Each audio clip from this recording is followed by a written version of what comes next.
Hello friends, class 8 से अपना chapter start कर रहे हैं कंपेयरिंग क्वांटिटीज। आज हम इसकी एक्सरसाइज 8.3 के आपको क्वेश्चन करके दिखाएंगे। 8.3 एक्सरसाइज बेस्ड है सिंपल इंटरेस्ट, अमाउंट और कंपाउंड इंटरेस्ट पे।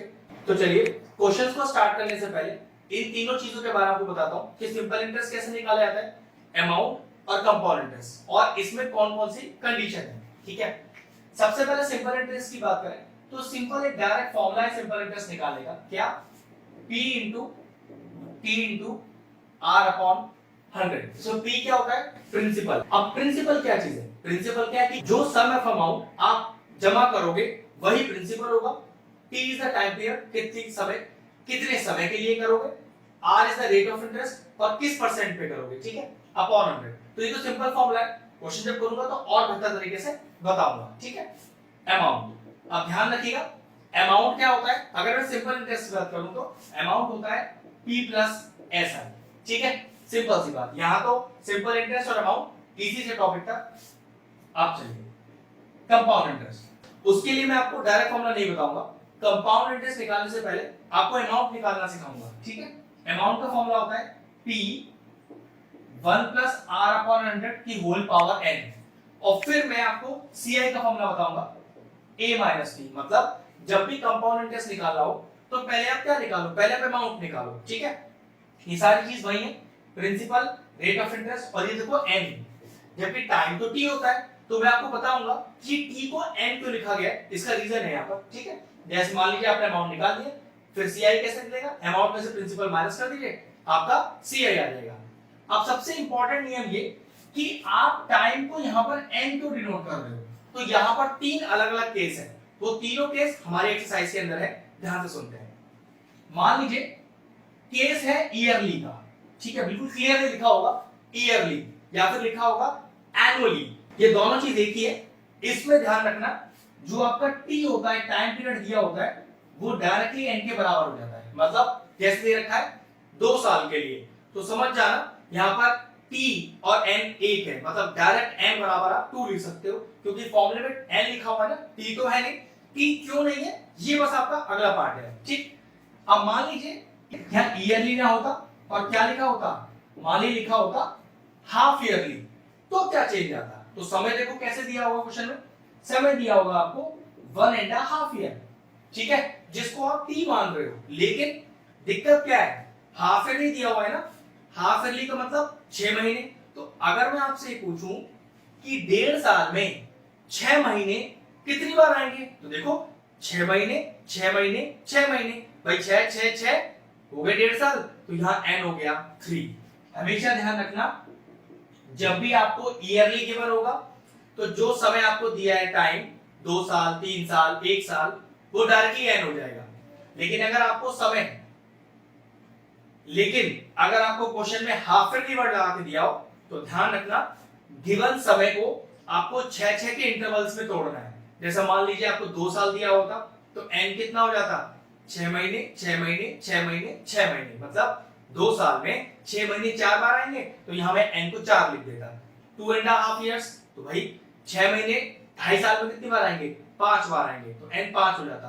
मान लो टाइम ही आपको 6 महीने दिया होता, तो 6 महीनों में 6 महीने कितनी बार आएंगे? एक ही बार आएंगे ना, तो n उस केस में 1 हो जाता। तो ध्यान रखना t और n हाफ ईयरली वाला केस, और अब जो मैं नेक्स्ट आपको क्वार्टरली बताने जा रहा हूं उसमें ही चेंज आता है। नेक्स्ट मान लीजिए आपको दिया हुआ है क्वार्टरली। अब क्वार्टरली में क्या चेंज आता है? क्वार्टरली का मतलब होता है 3 महीने। हमेशा ध्यान रखना, एक साल में 4 क्वार्टर होते हैं, 3 महीने के। ठीक है, तो एक साल में 4 क्वार्टर 3 महीने के। अब मान लो आपको टाइम कितना दिया हुआ है, मान लीजिए आपको टाइम दिया हुआ है 9 मंथ्स, तो ये 9 मंथ्स तो टी है, लेकिन क्योंकि हमें क्वार्टरली दिया है तो चेंज करना है। मतलब 9 महीनों में 3 महीने कितनी बार आएंगे? मैंने बोला था ना क्वार्टर में 3 महीने दिए जाते हैं। जैसे हाफ ईयरली में 6 महीने का स्लॉट होता है, ऐसी क्वार्टरली में 3 महीने का स्लॉट होता है। तो 9 महीनों में 3 महीने कितनी बार आएंगे? तो आप कहोगे 3 और 3 बार आएंगे, तो यहाँ डायरेक्टली n का वैल्यू क्या हो जाएगा? 3 हो जाएगा। मतलब टाइम तो आप 9 महीने लिखोगे, जो फॉर्मूले में n है वहां आप n को लिखोगे 3। और बताता हूं, मान लीजिए आपको 1 साल दिया हुआ है, टाइम दिया हुआ है 1 ईयर, ठीक है, लेकिन दिया क्वार्टरली है, तो चेक करो कि 3 महीने एक साल में कितनी बार आएंगे? तो पक्की बात 4 बार आएंगे ना, 3 महीने 3 महीने 3 महीने 3 महीने, हो गया पूरा एक साल। लेकिन 4 बार आए तो यहाँ पर डायरेक्टली n का वैल्यू क्या हो जाएगा? 4 हो जाएगा। तो यहाँ पर इस तरह से t और n का रिलेशन है जो यूज करने के लिए सिर्फ होगा हाफ ईयरली और क्वार्टरली में। ईयरली में तो t और n बराबर होता है। अब ये पूरा कंसेप्ट हुआ SI, अमाउंट और CI का। अब चलिए इसकी मैं क्वेश्चन स्टार्ट करता हूं। चलिए एक्सरसाइज 8.3 का क्वेश्चन नंबर 9 करते हैं। मैं अपनी बुक से पढ़ता हूं, आप अपनी बुक से पढ़ें। Find the amount which Ram will give on rupees 4096। What is this on rupees 4096? ये हो गया आपके लिए प्रिंसिपल। तो प्रिंसिपल आपके पास हो गया रुपीस 4096। और क्या कह रहा है? Find the amount. तो ठीक है, पक्की बात, मुझे अमाउंट निकालना है। तो ये लीजिए, ठीक है। और क्या क्या गिवन है अपने को? गिवन है if he give it for 18 months. Okay, time दिया है 18 मंथ्स। अगर 18 मंथ्स को थोड़ा ध्यान से देखें तो एक्चुअल में ये 1.5 साल है आपके पास, ठीक है ना। तो 1/2 इयर्स, ठीक। रेट ऑफ इंटरेस्ट आ गया अपने। अब रेट ऑफ इंटरेस्ट क्या है अपने पास? वो है 12 1/2%।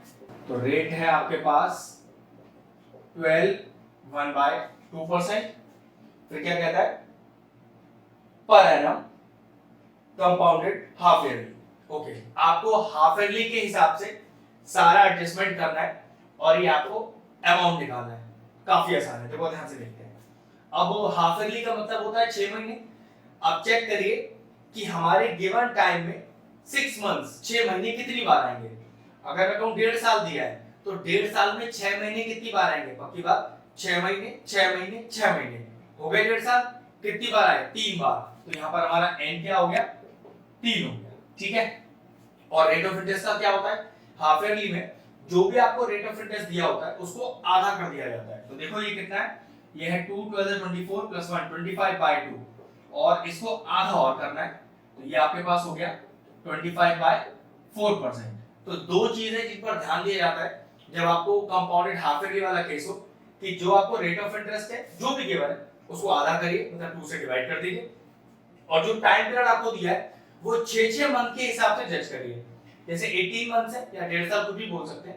हाफ ईयरली मतलब 6 महीने, तो 6 महीने 18 मंथ्स में कितनी बार आएंगे? ऑब्वियसली बात 3 बार आएंगे। तो आंसर हो गया n = 3। बस अब क्या है? तो अमाउंट का फॉर्मूला लगाना है। तो डायरेक्टली फॉर्मूला क्या होता है? p 1 + r/100 की होल पावर n। तो a = p 4096 1 + r is what? 25/4 और एक 100 भी है नीचे की पावर n, और n कितना है?